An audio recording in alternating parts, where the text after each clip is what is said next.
गीता के 9वें अध्याय 9 चैप्टर के आज 14 नंबर के श्लोक करेंगे। सततम कीर्तयन्तो माम यतन्तश्च दृढव्रतः नमस्यन्तश्च माम भक्त्या नित्ययुक्ता उपासते। जो लोग सततम कॉन्स्टेंटली हमेशा रेगुलरली रेगुलरली माम कीर्तयन्तः परमात्मा की कीर्तन ग्लोरिफिकेशन गुणगान करते हैं, करते हुए दृढ़ व्रतः अपनी कमिटमेंट या जो उन्होंने संकल्प लिया है उस पर अड़े रहने वाले, यततन यतंतश्च और कोशिश करते रहने वाले, कॉन्स्टेंटली एफर्ट्स करने वाले, नमस्यंतश्च माम भक्त्या और ईश्वर को बड़े भक्ति भाव से झुकते हुए प्रणाम करते हुए, नित्य युक्ता अपने मन को परमात्मा से परमानेंटली लगा करके जोड़ करके उपासते उपासना करते हैं। तो जो करते हैं आगे मैं ले लेता हूँ, दोनों साथ से कर लेंगे। नहीं, इतना ये अलग है।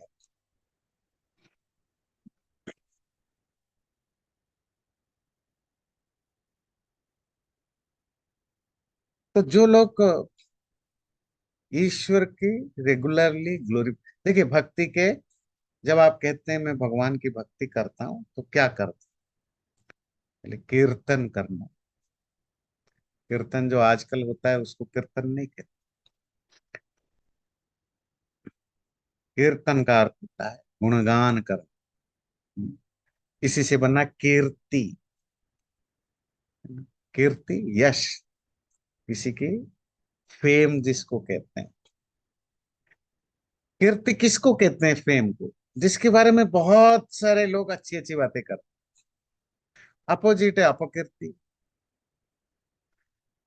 तो जब कॉन्स्टेंटली किसी के गुणों का बखान किया जाए, इसको कहते हैं कीर्तन करना। तो परमात्मा की, भगवान की कीर्तन क्या है? उसका गुणगान करो। कैसे सर्वव्यापक है, कैसे सर्वांतरयामी है। जो आप देखते हैं उपनिषदों में, वेदों में, शास्त्रों में, गीता में, क्या उनके गुणगान की गई। सत्य चित आनंद स्वरूप, कर्म के दाता, इस संसार को बनाने वाला, हमारे शरीर को बनाने वाला, कितना विचित्र कारीगर है, कैसे आर्किटेक्ट है, क्या इंजीनियरिंग है। देखिए पूरे ब्रह्मांड को, जो भी आपके मन में भाव आता है, दयालु, अजन्मा, अनंत, निर्विकार, आदि आदि। तो ये तो पहली चीज है, एक साथ करें। फिर दृढ़ व्रतता चाहिए। जो व्रत, जो संकल्प, जो आपने कमिटमेंट किया, जो भी करने के लिए, उसको आपको अड़े रहना है और कॉन्स्टेंटली आप यत्न करते रहते हैं, यतंत। और जब आप पूरी तरह ईश्वर की भक्ति में डूब जाते हैं तो आपका सर भी झुक जाता है, क्योंकि आप विनम्र हो गए। आपके अंदर कोई अब स्पाइन रहा ही नहीं। जो स्पाइनलेस कहते हैं ना, यह आदमी स्पाइनलेस है, वो ईश्वर के सामने ही स्पाइनलेस होना चाहिए। हम तो उल्टा करते हैं, हम लोगों के सामने स्पाइनलेस हो जाते हैं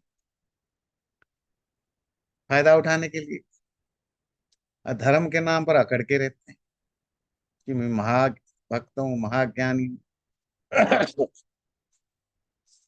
तो ऐसा व्यक्ति परमात्मा में अपने आप को परमानेंटली रेगुलरली कनेक्ट करके उपासना करता है।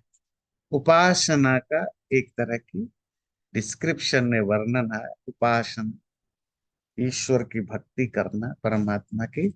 और उसमें पहली चीज है कि ईश्वर की कीर्तन करो।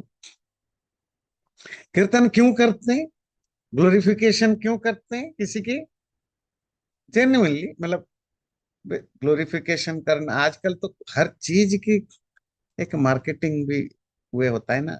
अब आजकल क्योंकि हम सब इतने स्मार्ट हो गए, तो हम फालतू के ग्लोरिफिकेशन करते हैं, फायदे के लिए, अपने फायदे के लिए। तो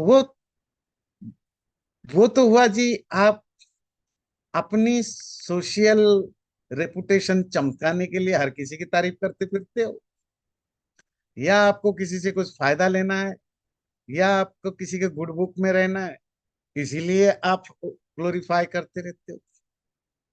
अभी मार्केटिंग की जमाना है। पर ईश्वर की भक्ति में वो जेन्युइनिटी जरूरी है।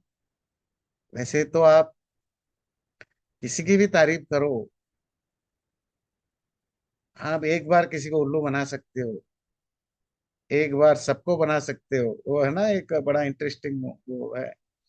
अब एक बार सबको बना सकते हो, भाई एक आदमी को बार बार बना सकते हो, पर सबको हमेशा के लिए उल्लू नहीं बना सकते हो।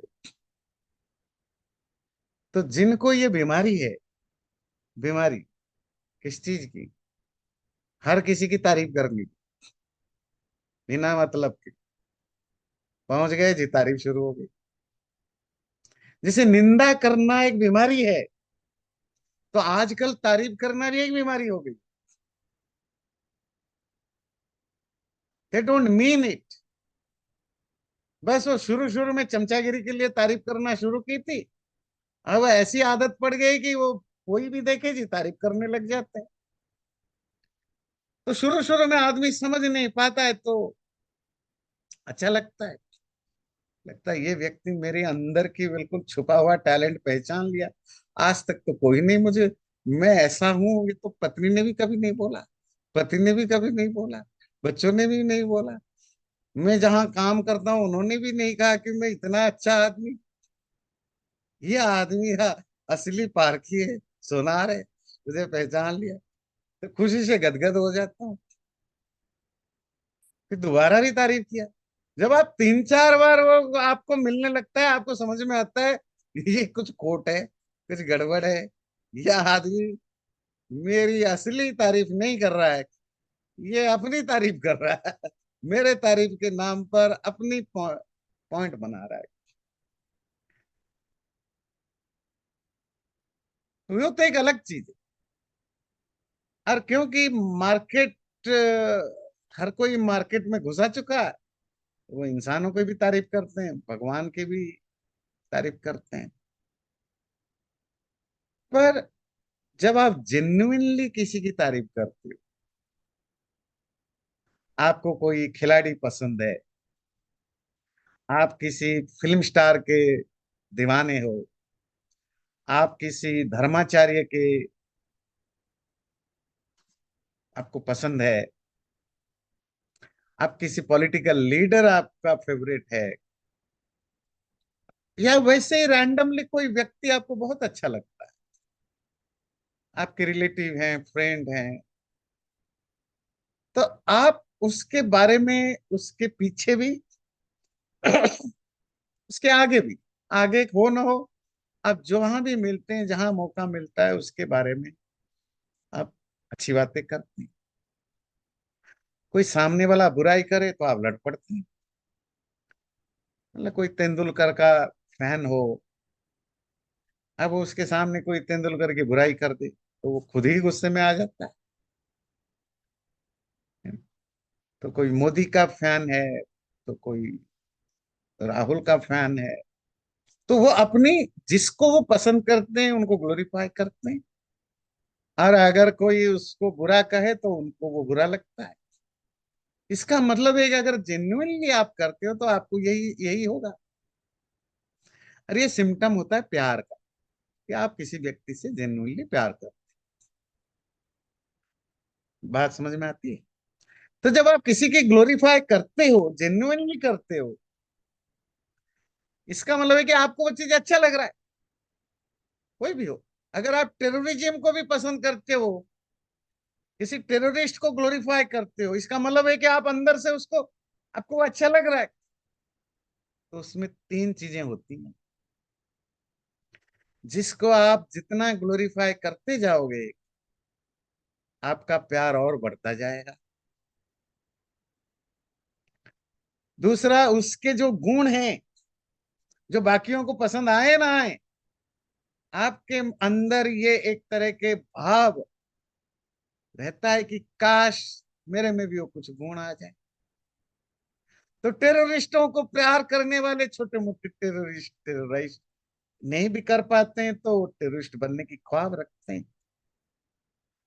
तेंदुलकर की भक्त तेंदुलकर नहीं भी बन पाते हैं, अपनी कॉलोनी का तेंदुलकर तो बन ही जाते हैं, अपनी कम्युनिटी का, अपनी गली का।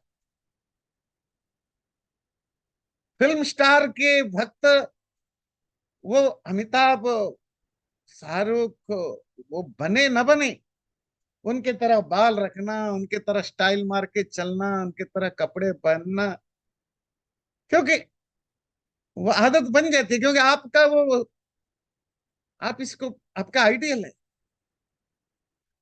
आप किसी पॉलिटिकल लीडर की, सपोज मोदी के आप भक्त हैं, तो आपको मोदी के तरह कपड़े पहनते हैं, मोदी के तरह व्यवहार करने बोलने लग जाते हैं। ये नेचुरल सिम्टम है ह्यूमन बीइंग के, कि जिससे आप प्यार करते हो, जिसके गुण आपको जेन्युइनली, आप उसकी गुणों को बखानते हो, आपके अंदर ये भाव रहता है काश कुछ गुण मेरे अंदर आ जाए। पहली, आप अगर एफर्ट्स करते हो तो कुछ गुण आ भी जाएंगे। और नंबर टू, आपका प्रेम और बढ़ जाएगा उसके प्रति। जितना प्रेम बढ़ेगा, उतना आप और मन से क्लोज बनेंगे। यही ईश्वर भक्ति में भी होता है। क्यों हम किस हमारे वेद उपनिषद आदि में भगवान की इतनी रिपीटेडली, आप शता शतर उपनिषद पढ़ रहे थे, आप बोर हो जाएंगे भाई, सेम चीज घुमा फिरा के बार बार आता है। क्यों? कि किसी की तारीफ सुनो, तारीफ करो, तारीफ, आपके अंदर उसके प्रति वो प्यार जग जाए। प्यार है तो बढ़ जाए, बढ़ गया तो एब्सोल्यूट हो जाए, आप उसके दीवाने बन जाओ, और उसके परमात्मा के कुछ गुण तुम्हारे अंदर भी आ जाए। तो ये कीर्तन का फायदा है, ग्लोरिफिकेशन की फायदा है। तो जो लोग को कॉन्स्टेंटली परमात्मा की कीर्तन करते हैं, ग्लोरिफिकेशन करते हैं, बड़े दृढ़ व्रत होकर के, व्रत जिनका, जो बहुत डिटरमाइंड है, मतलब वो जब आए ईश्वर भक्ति में, जब वो कूदे, तो वो समझ बूझ के आए हैं, डिटरमाइंड होकर आए हैं। रैंडमली किसी ने कह दिया आ गए, फिर बोर हो गए, फंस गए, नहीं। वो प्यार में पड़े हैं, जेन्युइनली वो प्यार में पड़े, और वो प्यार में दुख भी है तो भी एंजॉय करते।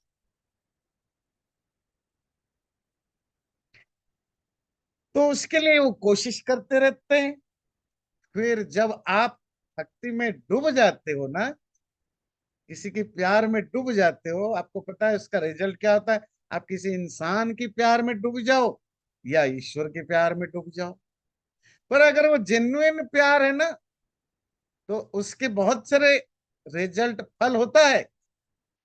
एक और फल उसमें होता है कि उसके लिए आपका ईगो जीरो हो जाता है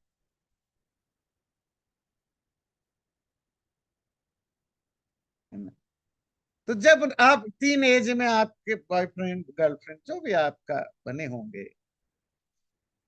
या आप पति पत्नी जब एक दूसरे से दिल जेन्युइनली प्यार करते थे या करते हैं, तो आप देखेंगे वहां ईगो नहीं होता। उल्टा, आप अपने आप को मिटा देते हो।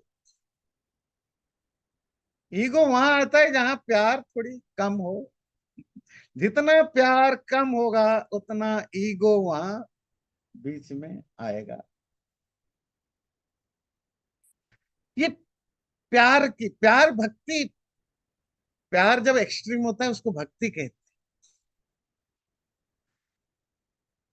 तो ईश्वर भक्ति में आपका ईगो नष्ट होने का सिम्टम क्या है? नमस्यंत, आप बार बार झुकते रहते हो, है ना, झुक जाते हो। ऐसे लोग भक्ति से नित्य युक्ता, अपने आप को नित्य परमानेंटली रेगुलरली युक्त जोड़ देते हैं ईश्वर के साथ। अपने मन में उस ईश्वर का भाव को जोड़ के उपासना करते हैं। ठीक है, अगला श्लोक लेते हैं।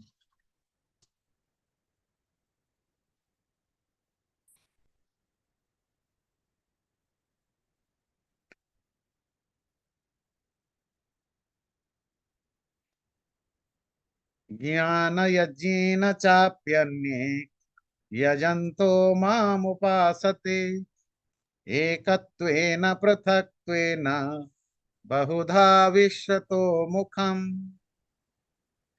जी, ज्ञान यज्ञेन चाप्यन्ये ज्ञानयज्ञेन चाप्यन्ये ज्ञानयज्ञेनाप्यन्ये यजन्तो मामुपासते यजन्तो मामुपासते मामुपासते एकत्वेन पृथक्त्वेन एकत्वेन एकत्वेन पृथक्त्वेन पृथक्त्वेन बहुधा विश्वतो मुखम। बहुधा विश्वतो मुखम्। विश्वतोमुखम्। ज्ञान यज्ञेन च अपि अन्ये, और कुछ लोग ज्ञान यज्ञ के द्वारा यजंत यज्ञ करते हुए माम उपासते, मेरी ईश्वर की उपासना करते हैं। एकत्वेन, एक के रूप में, पृथक्त्वेन, अलग के रूप में, बहुधा, बहुत तरीके के रूप में, विश्वतो मुखम, बहुत सारा रूप वाले के रूप में पूछते हैं। तो ये ईश्वर की उपासना के बहुत सारे तरीके हैं, और उस सारे उपासनाओं की जो एक नाम हमारे यहाँ है उन वैदिक शास्त्रों में, पूजा का एक नाम है, वो है यज्ञ। उपासना का जो नाम है वो है उपासना, बाद में डेवलप हुआ योग, है ना। तो कुछ लोग ज्ञान यज्ञ के द्वारा ईश्वर का यजन करते हैं। यज्ञ तो आप जानते हैं, जो आग में आहुति देते हैं, उसको देव यज्ञ कहते हैं। यज्ञ की बेसिक मीनिंग आपको पता है, दान, जहां आप कुछ सैक्रिफाइस करते हो, कुछ आप कंट्रीब्यूट करते हो, कुछ देते हो। देव पूजा, किसी पर्टिकुलर चीज को, वो कोई व्यक्ति हो या वस्तु हो, उसकी पूजा भक्ति करते हो, संगतिकरण उसके साथ जुड़ते हो। बहुत तरह की यह ज्ञान है, ये हमने मेरे ख्याल से पांचवें छठे चैप्टर में पढ़ा था। ज्ञान यज्ञ, द्रव्य यज्ञ, कितने तरह की यज्ञ। तो कुछ ज्ञान रूपक यज्ञ क्या होता है? ये जो रियलाइजेशन प्रोसेस है, जो वेदांत में आपने पढ़ा, योग में पढ़ रहे हैं, वो ज्ञान यज्ञ, जहां आप ईश्वर को रियलाइज करने की प्रोसेस में जाते हैं, विवेक वैराग्य का अभ्यास करते हैं। किसी श्रोत्रिय ब्रह्मनिष्ठ से, पहले श्रोत्रिय से आप ज्ञान शास्त्र वगैरह पढ़ के ज्ञान अर्जन करते हैं, थ्योरी। फिर इसको प्रैक्टिस करते हैं, जो आपने जाना पढ़ा शास्त्रों से, उसको इम्प्लीमेंट करते हैं, प्रैक्टिस करते हैं लाइफ में। और करते करते करते जब आपका मन पूरी तरह ऐसी स्थिति में पहुंच जाए तो आप इसको रियलाइज करते हो। रियलाइज क्या होता है? जानते हैं। वो भी ईश्वर भक्ति, वो भी ईश्वर की भक्ति का एक रास्ता है, पूजा का। तो कुछ लोग को ज्ञान यज्ञ के द्वारा वो जो रियलाइज करने की जो प्रोसेस है, विवेक, वैराग्य, षट संपत्ति और शास्त्रों को पढ़ना, थ्योरी, और उसको प्रैक्टिकली उसको प्रैक्टिस करना, जो आप योग सूत्र में पढ़ेंगे, इसके द्वारा जो यात्रा होती है वो ज्ञान यज्ञ के द्वारा कुछ लोग मुझे ईश्वर को उपासना करते कोशिश करते हैं, और उसमें ईश्वर की अनेक सारे रूप, अनेक सारे प्रकार में कर सकते हैं। एकत्वेन, वो परमात्मा जो सबके अंदर है, अकेला पर सबके अंदर है, वो अकेला परमात्मा एकत्वेन। पृथक्त्वेन, या वो जो परमात्मा जो प्रकृति से अलग है, चेतना से अलग है, आत्मा से अलग है, उस रूप में अलग है। या बहुधा विश्वतोमुखम, या वो परमात्मा जो एक होने पर भी विश्वतोमुखम, जिसके सारे यूनिवर्स में जितने भी चीजें, हर कोई, हर किसी के रूप में। जब आप उपनिषदों में पढ़ते हैं, विश्वतो मुखम विश्वतो रूपम, मानो सारी दुनिया के हर चीज उसका मुंह है। मुंह मतलब रिफ्लेक्शन है, क्योंकि वो सबके अंदर है। तो आप संसार में हर चीज में रहने वाले के रूप में, या वो अकेले परमात्मा के रूप में, या वो हर चीज से अलग है, पृथक है, मैटर से अलग है, शरीर से अलग है, मन से अलग है, बुद्धि से अलग है, प्रकृति से अलग है, अलग अलग, ऐसा नेति सिद्धांत से। तो लोग अलग अलग तरीके से उपासना करते हैं ज्ञान यज्ञ में, पर पहुंचते तो वही एक ही जगह है, पर स्टार्टिंग पॉइंट अलग अलग जगह है। जब आप सब में उस ईश्वर की सत्ता को देखने की कोशिश करोगे, सबके प्रति दया भाव रखोगे, कारुण्य भाव रखोगे, सबके प्रति प्रेम भाव रखने की सीखोगे, वो भी एक है नरों में नारायण को देखने के अभ्यास। वो विश्वतो रूप है, ईश्वर की सर्वव्याप, सबके रूप में, सबके अंदर रहने वाले के रूप में। तो हर व्यक्ति की जर्नी की जो बिगिनिंग है, स्टार्टिंग है, वो अलग अलग रूप में होता है।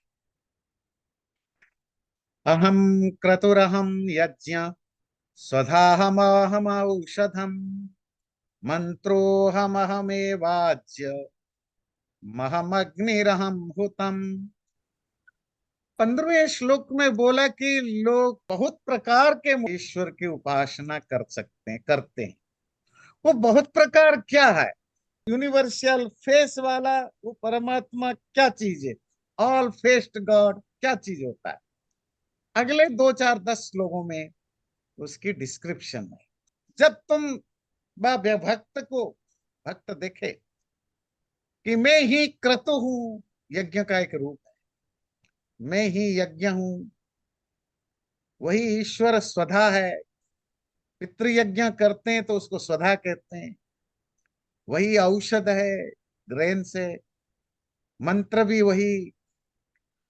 यज्ञ में आहुति के रूप में जो आप किचन में बनाए गए कुछ खाना आहुति के रूप में डालते हैं, आज्य भी वही, अग्नि भी वही, आहुति भी वही।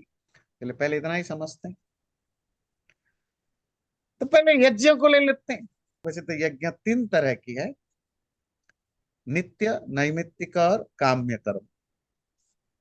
तो नित्य मतलब जो आपको रेगुलर किया जाता था पहले जमाने में, जिसको अग्निहोत्र कहते हैं, सुबह और शाम, ये आपकी डेली रूटीन का पार्ट होता था। मतलब आज भी करते हैं, बहुत लोग करते हैं। दूसरा होता है नैमित्तिक। फिर आपके घर में जो अलग अलग ओकेजन्स हैं, बच्चा पैदा हुआ, नामकरण हुआ, जो संस्कार होते हैं 16 संस्कार, तो संस्कारों में भी यज्ञ होना, फेस्टिवल्स में यज्ञ होना, पूर्णिमा अमावस्या आदि स्पेसिफिक तिथियों में हवन होना, इसको नैमित्तिक यज्ञ कहते हैं। अर्थात यज्ञ ओकेजनल यज्ञ, किसी पर्टिकुलर ओकेजन में किया जाता है। तीसरा होता है काम्य यज्ञ। जो बड़े बड़े यज्ञ होते हैं, आप किसी इच्छा से वो यज्ञ कर रहे हो, सोच समझ के, आप राजा बन गए, बहुत बड़े राजा बन गए, तो आप करते हो राजसूय यज्ञ। जब आप राजा बन गए, सपोज कोई आज के डेट में सपोज प्राइम मिनिस्टर बन गया, वो आजकल यज्ञ करे तो सारी दुनिया में कहेंगे देखो ये तो कम्युनल हो गया, ये तो फैसिस्ट हो गया, ये तो नाजी हो गया, पता नहीं क्या क्या बोलने लग जाएंगे अगर प्राइम मिनिस्टर बनने के बाद यज्ञ करे या पूजा करे। ये दुनिया विचित्र तरह की, तो पहले होता था। तो राजसूय, अब एक राजा, छोटा मोटा राजा या जैसे भी राजा, वो कहता है मुझे अपना एक्सपैंड करना है। जैसे अलेक्जेंडर चला एक्सपेंशन के लिए, स्टालिन चले, लेनिन चले, है ना, आजकल भी ये बहुत सारे जो अभी रशिया यूक्रेन में लड़ाई चल रहा है, चाइना है, अलग अलग देश एक्सपैंड करते हैं। तो एक्सपैंड करने से पहले भी यज्ञ होता था। जब आपको ये कि मुझे करना है, प्रिपरेशन है यज्ञ उसको कहते थे अश्वमेध यज्ञ। अश्वमेध यज्ञ एक्सपेंशन करने से पहले, एक्सपेंशन के लिए होता था। जब सब कुछ हो जाए, जब आप बहुत बड़े राजा बन गए, चक्रवर्ती राजा, तो राजसूय यज्ञ। या आपने जी मुझे, अगर मेरी ऐसी ऐसी कुछ हो जाए तो मैं ये यज्ञ करूंगा, तो वो 100 टाइप्स ऑफ यज्ञ, सैकड़ों तरह के यज्ञ है, बड़े बड़े यज्ञ हैं, उनको काम्य कर्म कहते हैं, काम्य यज्ञ। तो ये फिर वो जो काम्य यज्ञ है उनमें भी वेरिएशंस हैं, छोटे बड़े के आकार में। तो क्रतु जो छोटे यज्ञ है, जो आपकी डेली लाइफ से रिलेटेड है, जो उपासना से रिलेटेड है, यज्ञ जो रिचुअलिस्टिक हो, तो वो कृत जो यज्ञ है, वो यज्ञ भी वही परमात्मा है। यज्ञ में 5 तरह की महायज्ञ बताया। ब्रह्म यज्ञ, ईश्वर की भक्ति करना, शास्त्रों को पढ़ना, ये ब्रह्म यज्ञ है। वहां स्वाहा होता नहीं, वहां तो भक्ति है और स्वाध्याय है, शास्त्रों को पढ़। देव यज्ञ में आप स्वाहा आहुति देते हैं स्वाहा के साथ। तो देव यज्ञ, स्वाहा का मतलब होता है देव यज्ञ। और माता पिता आदि जो पितृयज्ञ है, उसको स्वधा कहते हैं। जहां आप अपने पेरेंट्स, ग्रैंड पेरेंट्स की रिस्पेक्ट करते हैं, आदर करते हैं, उनका ख्याल रखते हैं, उसको स्वधा कहते हैं। तो ये जो 5 तरह के यज्ञ है, वो भी वही परमात्मा है। जो जो औषध है, औषध अ एंडिंग मेडिसिन, ई एंडिंग औषधि, ये ग्रेन्स है। जैसे औषधय शांति, शांति मंत्र में आता है ना, तो वो मेडिसिनल प्लांट्स के लिए नहीं, मेडिसिन के लिए नहीं, ग्रेन्स के लिए।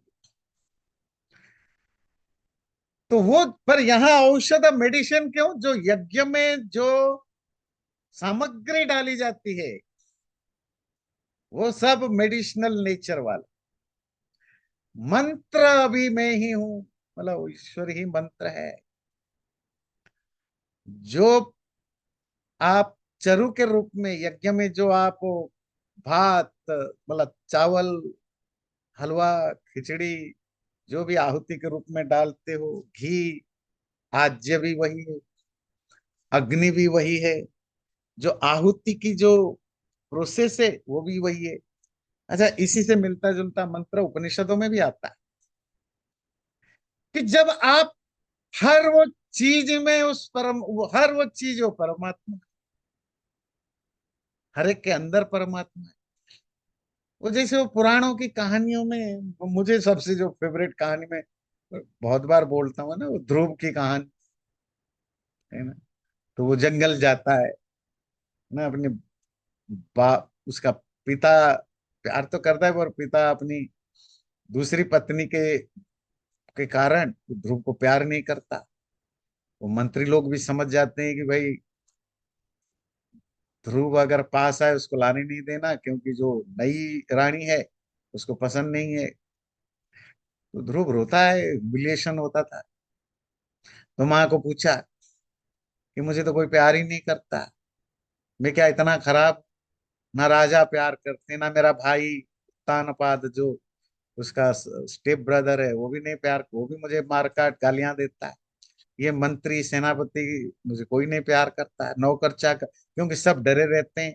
छोटी रानी सुंदर होती है ना, राजा की प्यारी होती है, तो उनको पता है राजा जिस तरफ बारिश हो छाता उस तरफ लोग नौकर चाकर घुमा लेते हैं।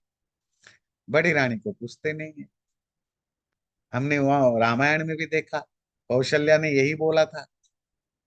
कौशल्या ने कि मैंने तो सोचा था तुम राजा बनोगे तो मेरा दुख फिरेगा, क्योंकि जब से ये कैकेयी आई तो ना राजा पूछते हैं ना नौकर चाकर पूछते हैं।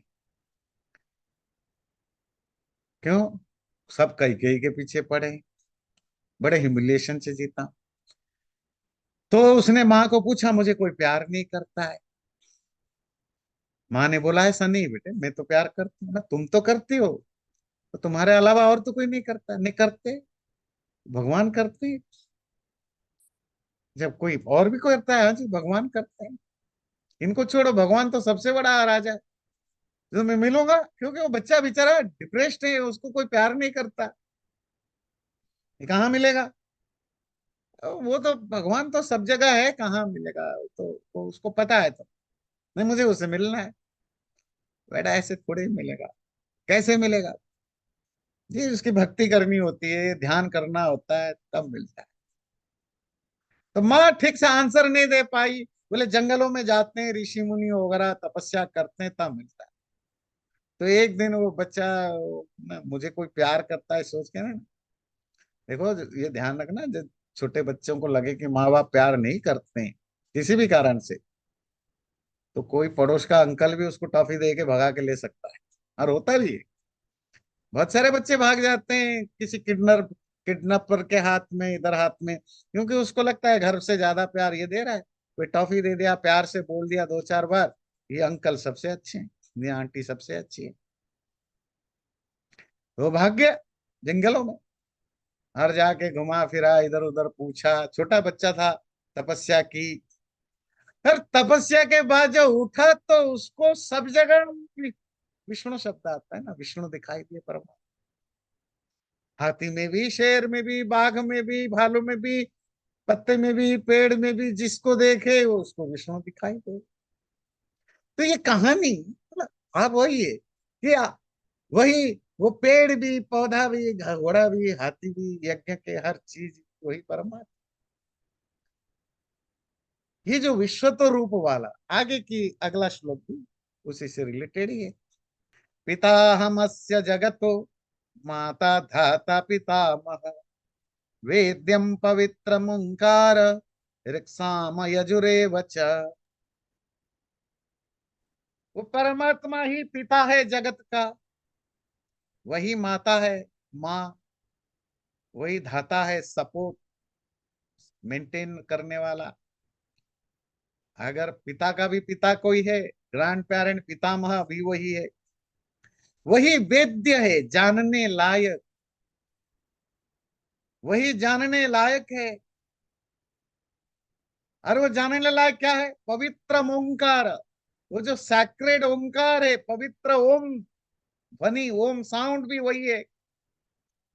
ऋक साम यजुरेव, ऋग्वेद सामवेद यजुर्वेद भी वही है। गतिर्भर्ता प्रभु साक्षी, निवास शरणम सुहृत्, प्रभव प्रलय स्थानम, निधानम बीजम अव्ययम। तो वही परमात्मा सबका गति है, सबकी डेस्टिनेशन है, गति मतलब गोल, डेस्टिनेशन। गति का मतलब मूवमेंट भी होता है, पर गति मतलब डेस्टिनेशन भी वही है। भर्ता सबको सपोर्ट करने वाला, पालन पोषण करने वाला भी वही है। प्रभु सबका मालिक भी वही है। साक्षी विटनेस भी वही है। निवास सबका अबोर्ड, रहने की जगह भी वही है। शरणम सबका रिफ्यूज भी वही है, शेल्टर भी वही है। सुहृत सबका वेल विशर भी वही है। प्रभव सबका ओरिजिन भी वहीं से। प्रलय सबका डिसोल्यूशन भी वही है। स्थानम सबका प्लेस भी वही है, फाउंडेशन भी वही है। निधानम सबका, सबको सस्टेन करने वाला भी वही है। बीजम अव्ययम, और वही अव्यय इम्पेरिशेबल बीज भी है।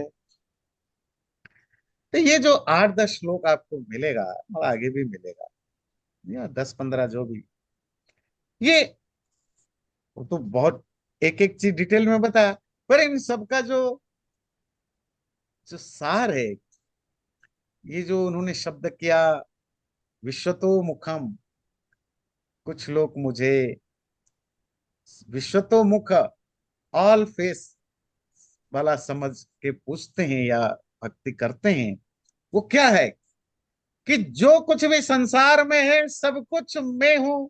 मैं हूं मतलब सब कुछ मैं हूं, या सबका कॉज में ही हूं, सबके सबके अंदर रहने वाला मैं हूं। ऋग्वेद यजुर्वेद सामवेद में हूं का मतलब ये नहीं कि परमात्मा ही ऋग्वेद है। नहीं, परमात्मा ही पर ऋग्वेद यजु साम का रूट है। परमात्मा ही ज्ञान का रूट है। परमात्मा ही संसार के माता पिता, ये वेदों में भी मंत्र है ना। त्वम ही न पिता वसो तम माता शतक्रतो बभूवित। उसी का संस्कृत में बड़ा जो फेमस श्लोक आप लोग बोलते हैं, त्वमेव माता च पिता त्वमेव, वो किसी शास्त्र का नहीं है या किसी बुक्स में नहीं लिखा। ये जो त्वमेव माता, वो तो वैसे ही, जैसे आप जय जगदीश हरे बोलते हो, तो वो तो किसी ने संस्कृत में लिखा, तो वो भाव उसका बहुत अच्छा है, तो वो सब उसको बोलने लग गए। तो अब मोस्टली अननोन है, किसने लिखा पता नहीं है। इस तरह सर्वे भवन्तु सुखिनः, इसका भी कोई रेफरेंस नहीं है। तो किसी, हाँ, इसकी, इसका भाव कहीं मिलता है, जैसे तमेव मात का ऋग्वेद में मिलता है भाई, यहाँ आप अभी देखा गीता में मिलता है, तो कुछ पुराणों में मिलता है, सर्वस्तर तो दुर्गाणी, इस तरह के अलग अलग लिटरेचर में मिलता है। पर जो श्लोक हम गाते हैं सर्वे भवन्तु सुखिनः, तो ये किसी पर्टिकुलर बुक्स में नहीं है, वो उसको भी किसी ने ऐसे ही लिखा, पर भाव बहुत अच्छा होने से फिर वो धीरे धीरे पॉपुलर हो जाता है, लोग उसको एक्सेप्ट कर लेते हैं। तो वो माता पिता रानपा, जो भी संसार में कुछ जानने लायक चीज है वो भी मैं हूँ। कि ठीक है, ओंकार तो परमात्मा को ओंकार क्यों कहते हैं, तो हमने उसकी डिस्कशन की है। वही एब्सोल्यूट डेस्टिनेशन भी वही है। धर्म अर्थ काम मोक्ष, यही इंसानों की इच्छा है कि हमें बहुत धन संपत्ति मिले, हम अपनी सेंसुअल प्लेजर को फुलफिल करें, या सेंसुअल नीड को, शरीर की जरूरतों को पूरा करें, जिसको काम कहा। और हम अच्छी चीजें करें दुनिया में, जिससे हमारा पुण्य, या जिसको कहते हैं पॉजिटिव कर्मा, अंग्रेजी में वेस्टर्न स्टाइल में कहें, पॉजिटिव कर्मा डेवलप हो, मतलब पुण्य। अभी पिछले संडे को पाप पुण्य पर ही वो प्रवचन था। वो डेवलप हो पुण्य, हर व्यक्ति चाहता है, वो किसी भी रिलीजन का हो या नास्तिक हो, अच्छा कर्म करना हर किसी की भाव रहता है। और एट द एंड मोक्ष, मुक्ति। मतलब जो नास्तिक है वो परमात्मा में नहीं जा मानता, पर लिबरेशन तो वो भी चाहता है, दुखों से छुटकारा मिले, एब्सोल्यूट फ्रीडम मिले, कोई बंधन ना हो उसके जीवन में। हम कहते हैं कि वो जो एब्सोल्यूट फ्रीडम है, बंधनहीनता, वो तभी होगी जब तुम्हें ईश्वर मिले। पर इच्छा तो सबकी है। तो जो अंतिम गति है, जो जो कल्मिनेशन है, जो सबसे सुप्रीम डेस्टिनेशन है धर्म अर्थ काम मोक्ष में, वो मोक्ष है। और मोक्ष क्या है? ईश्वर को पाना। वो मोक्ष भी परमात्मा है, क्योंकि वो परमात्मा को पाने से ही मोक्ष मिलेगी। वही भरता है सबको, पालन, भरता मतलब भरण करने वाला, पालन पोषण टेक केयर करने वाला भी वही है। क्योंकि हर चीज को पैदा होने से पहले परमात्मा सिस्टम बना रखा है कि उसके आने से पहले इको सिस्टम रेडी रहे। वो आजकल नहीं होता है, क्योंकि जो पुराने जनरेशन के लोग हैं उन्होंने लालच में सब कुछ को साफ करते जा रहे हैं। जंगल साफ कर दिया, वो साफ कर दिया, तो बच्चे पैदा होकर भूखे मरते हैं, जानवर पैदा होकर के उनको खाना नहीं मिलता है। पर ईश्वर की तरफ से तो सब व्यवस्थाएं थी, पर वो साक्षी भी है। सब कुछ वो होने पर भी वो सबका विटनेस है। वो खुद कहीं एंजॉय नहीं करता, खुद कहीं इन्वॉल्व नहीं है। द्वा सुपर्णा सयुजा सखाया, पढ़ते हैं ना श्लोक। एक ही पेड़ में दो पक्षी हैं, एक भोगता रहता है अनशनन्य अभिचा कशित, दूसरा बिना खाए पिए टक टक टक टक देखता रहता है। विटनेस है, साक्षी है। वो सबका निवास है। निवास कैसा है? भाई समुन्दर में जहाज चले, मगरमच्छ रहे, शार्क रहे, और शार्क के अंदर भी कोई जानवर पले, हैं तो सब समुन्दर में। समुन्दर सबका आश्रय, जो भी एक्विटी के प्राणी है। धरती पर पहाड़ भी धरती पर ही है, नदियां भी धरती पर है, नदी में बहने वाली कीड़े मकोड़े भी धरती पर है, उसमें जो मछलियां हैं वो भी धरती पर है, वो नदी जो समुन्दर में मिलती है वो समुन्दर भी धरती पर है। ये सोलर सिस्टम में सब कुछ है। ये धरती भी है और धरती के रहने वाले हर चीज है। तो परमात्मा में भी तो सब कुछ है। प्लैनेट्स हैं, सोलर सिस्टम है, और उनके रहने वाले हर चीज है, तो सबका निवास है। शरणम, at the end of the day वही सबका रिफ्यूज है, दुख कष्ट आदि को उद्धार करने वाला। सुहृद, हृद कहते हैं दिल, हार्ट। सु कहते हैं अच्छा, अच्छा दिल वाला कहते हैं ना, ये बड़ा अच्छा दिल वाला आदमी है, अच्छा आदमी। सुहृद, गुड हार्टेड पर्सन।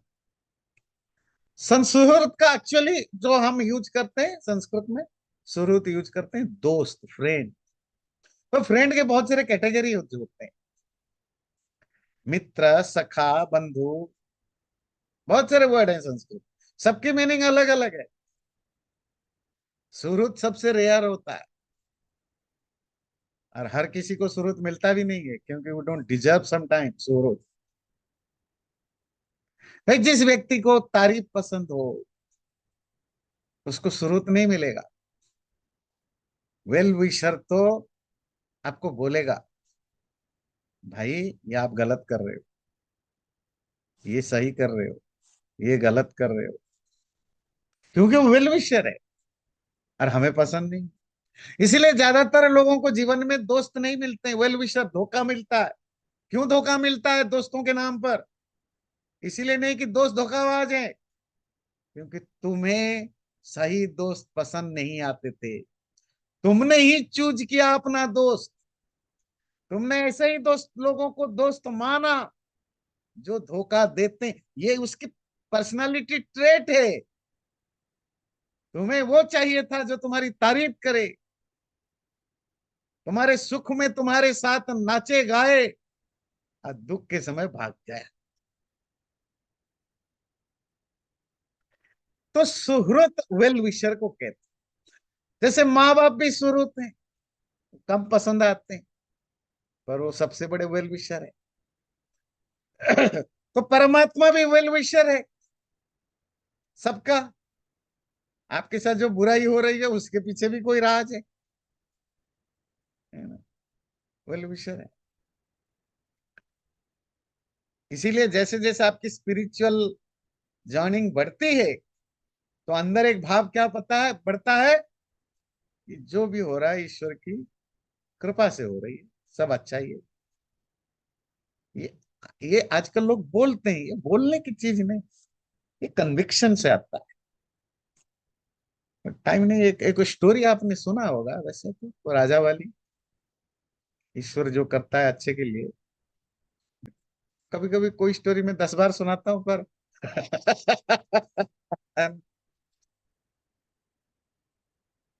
तो वो राजा का एक मंत्री था, उसकी एक बीमारी थी, मतलब बीमारी वाला हैबिट था हर चीज में बोलने की।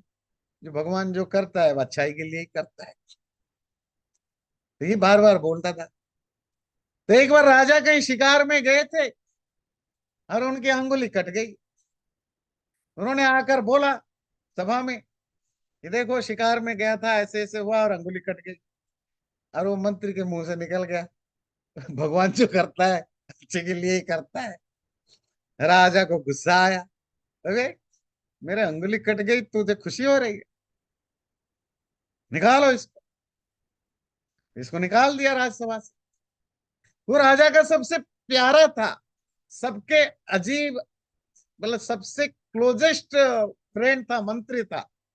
इसको निकाल दिया राजा ने गुस्से में। फिर उसने कहा कि मेरी चोट लग गई और तुमने कहा अब आपके घर में, अभी आपकी घर में पति या पत्नी को चोट लग जाए और आपको भगवान जो करे अच्छे के लिए, आपकी तो लाइफ मिजरेबल बन जाएगा, जिंदगी भर आपको छोड़ने वाला नहीं है। कि हाउ डेयर इट टू से दिस, है ना। तो राजा को भी गुस्सा आया। बात गई। 8-10 दिन के बाद राजा को दोबारा शिकार के लिए जाना था। इस बार शिकार के लिए गए और वो शिकार करते करते दूर चले गए, सेना पीछे रह गई। तो दूर चले गए, दूर चले गए तो एक ट्राइबल, उनको भूख प्यास लग रहा था, कुछ मिला नहीं, रास्ता भटक गए, बारिश आ गई। तो वो एक ट्राइब में घुस गए, जो ट्राइब जहाँ रहते हैं ट्राइबल। तो उन्होंने उनको पकड़ लिया। अब राजा तो भूखे प्यासे थे, घोड़ा भी नहीं था। पकड़ लिया तो ने बांधा, बांध के रखा। पता चला कि वो ट्राइबल लोग बलि देते हैं ना, तो उनका जी मंगलवार के दिन वो ढूंढ रहे थे नर, ये अपनी देवी के सामने किसी को बलि देना था। तो बोले ये इंसान मिल गया, इसकी बलि चढ़ाएंगे। राजा परेशान है भाई, ये तो बांध के रखा है, बलि चढ़ाएंगे। अब वो उनका एक नियम है कि, वैसे ये नियम है कि बलि पूरी साबुत इंसान की चढ़ती है।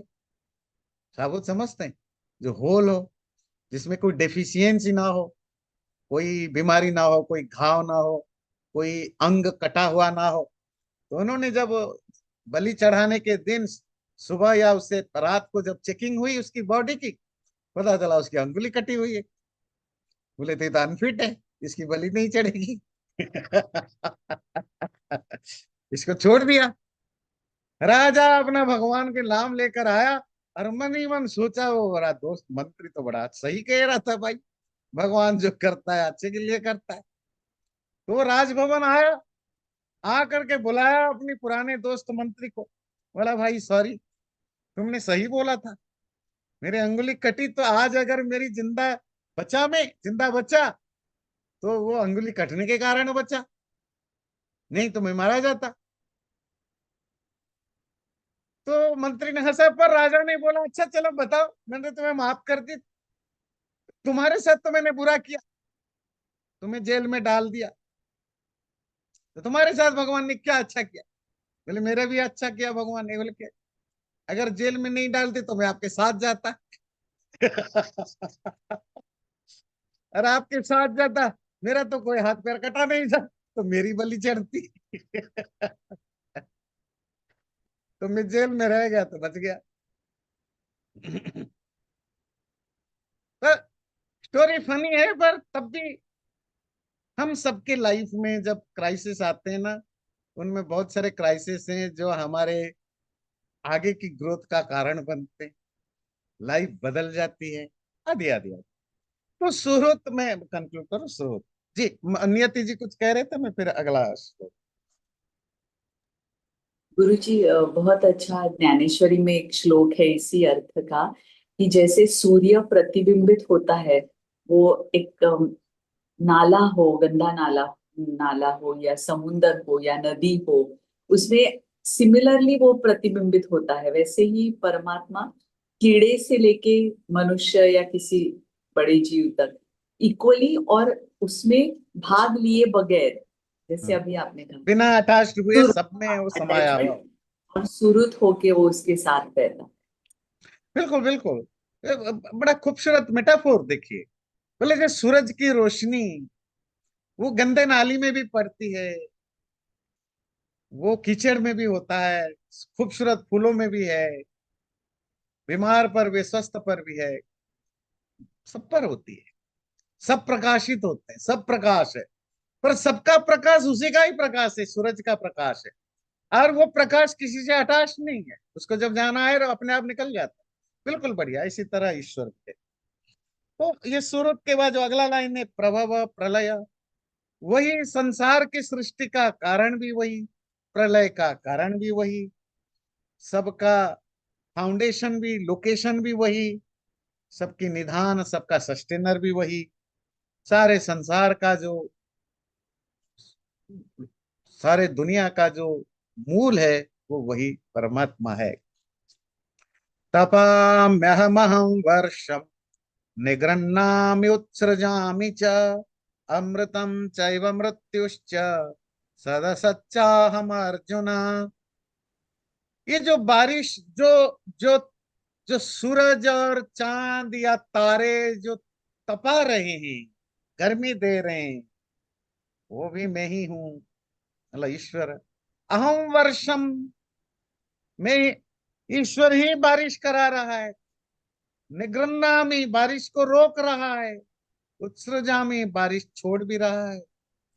जो अमृत, इमोर्टैलिटी है, जो मृत्यु, जो डेथ है, जो सत है, जो एग्जिस्ट करता है, जो असत है, जो एग्जिस्ट नहीं करता, वो सब कुछ वही है, हे अर्जुन। तो जो कुछ भी संसार में नेचुरली हो रहा है, दो एग्जाम्पल दिया क्योंकि वो हमें दिखता है सबसे बड़ा। जैसे आज भी बारिश हुई तो आपको दिखा कि बारिश हो रही है, नेचुरल थिंग हैपनिंग। धूप पड़ रहा है तो आपको दिख रहा है, पर करोड़ों करोड़ों चीजें नेचुरली हो रहे हैं। पानी बह रही है, आग जल रहा है, मैं और आप बोल रहे हैं, केकड़ा ऐसे चलता है, सांप ऐसे चलता है। दुनिया में करोड़ों करोड़ों चीजें जो अपनी नेचर के हिसाब से चलते हैं, उन सबको वही परमात्मा ही चलाता है, कराता है, जो भी प्रेरित करता है। उनमें शक्ति भी उन्होंने दे रखी है, व्यवस्था भी उन्होंने कर रखी है। ये सब उसी के ही अलग अलग व्यवस्था है। जो इमोर्टैलिटी है, अमृतत्व है, शरीर जन्म और मृत्यु चक्र के चक्र से छुटकारा पाना, या जो डेथ भी हो रहा है, मृत्यु हो रहा है, वो भी उसी की ही है। जो एग्जिस्ट करता है वो भी उसी की, जो एग्जिस्ट नहीं भी करता, असत, वो भी उसी की, हे अर्जुन। तो ये जो शुरू हुआ 13वां 14वां श्लोक में कि लोग ज्ञान और योग से लोग अलग अलग प्रकार से उपासना करते हैं, ये जो अलग प्रकार है, यूनिवर्स में जो भी थिंग या बिंग है, कोई भी वस्तु या जीव या निर्जीव है, या कोई भी एक्शन है, नेचुरल फंक्शन है, तो सब कुछ उस परमात्मा का ही है, परमात्मा की व्याप्ति से है। जो आगे अगले बार 20 सूत्र से करेंगे, वो एक अलग सब्जेक्ट है, बड़ा इंटरेस्टिंग सब्जेक्ट, थोड़ा कॉम्प्लिकेटेड भी है, वो हम अगले बार देखेंगे।